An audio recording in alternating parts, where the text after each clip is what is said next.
Senhora Presidente, senhores deputados, Senhora Presidente da Câmara em Exercício, senhores vereadores, apesar de estarmos em ano de eleições, ou melhor, precisamente em ano de eleições, é importante que o Executivo dê respostas aos lisboetas sobre temas importantes para a vida da cidade.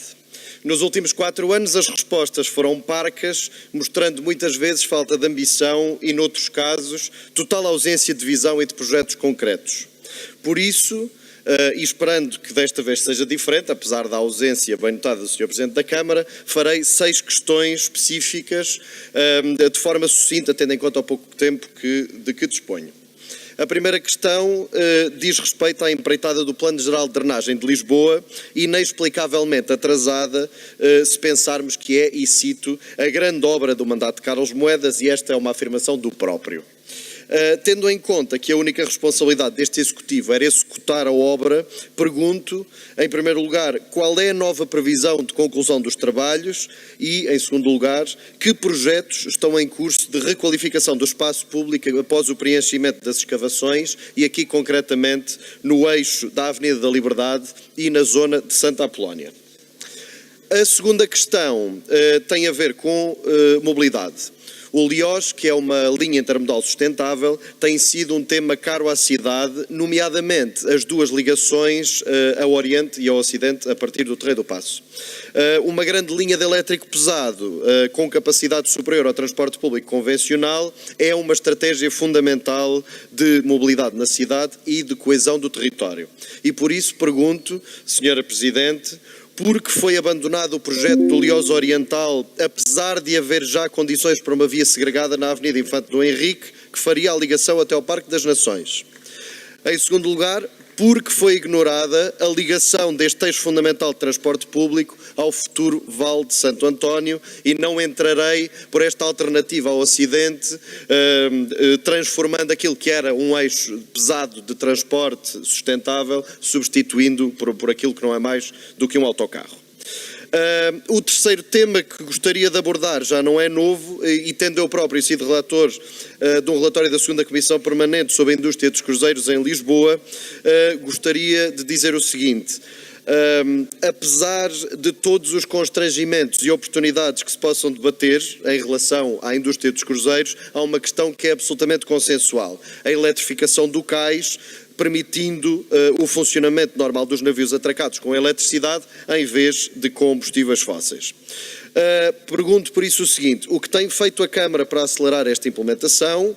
E, em segundo lugar, sabendo que é responsabilidade do concessionário, continuará a Câmara a recusar partilhar o traçado da empreitada e o estudo prévio do novo edifício a construir na Frente Ribeirinha, que albergará um posto de transformação? Pedimos por várias vezes esta informação, nunca nos foi entregue.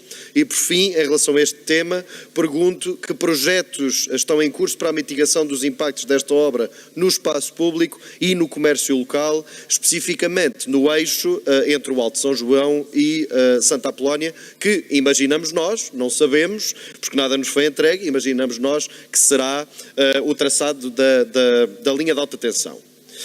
O quarto tema que gostaria de trazer aqui hoje tem a ver com o Hub Azul, que entretanto já se chamou Hub do Mar e agora chama-se Ocean Campus, pelo que percebi da intervenção da senhora vereadora. E aqui falamos de um complexo vasto de investigação e fruição do património marítimo a implantar na Doca de Pedroços. Estando o futuro do grande hub da água, ironicamente, em águas de bacalhau, gostaria de questionar a Câmara sobre o seguinte: quando terá o Executivo coragem de enfrentar a administração do Porto de Lisboa, fazendo uso da legislação que permite que as autarquias se reapropriem de faixas de território que nada hoje têm a ver com a atividade portuária? Quais os novos prazos para o início dos trabalhos e conclusão da obra? E, por fim, tendo em conta o grave subdimensionamento da oferta, promoverá a Câmara ou não a instalação de postos de amarração para a náutica de recreio na Doca de Pedroços? O quinto tema prende-se com o Hub do Beato, ou como decidiu o Carlos Moedas chamá-lo, a fábrica de unicórnios. Não levará certamente o Sr. Presidente da Câmara a mal que o chame de Hub do Beato, porque não tendo mudado coisa nenhuma em relação aos projetos do anterior Executivo, pessoalmente custa-me a compreender esta operação de marketing exclusivamente neste caso para português ver. Pergunto, Senhora Presidente, quais são as medidas imediatas de desenvolvimento do Hub do Beato, nomeadamente em relação à reabilitação dos silos e do que resta do parque edificado. Pergunto também quais os níveis de ocupação atuais dos 35 mil metros quadrados planeados e, por fim, em que fase está o estudo, e neste caso o Sr. Vereador Diogo Moura, da eventual expansão do Hub do Beato, uma possibilidade que ficou assegurada no início do projeto. Por último, gostaria de falar de turismo, também na qualidade de coautor de um trabalho sobre os fluxos turísticos na cidade e redistribuição da excessiva concentração em alguns pontos do território. Tendo feito por escrito várias perguntas ao Executivo, foi com alguma surpresa, muito longe da incredulidade, infelizmente, que a Câmara nos respondeu com um longo silêncio.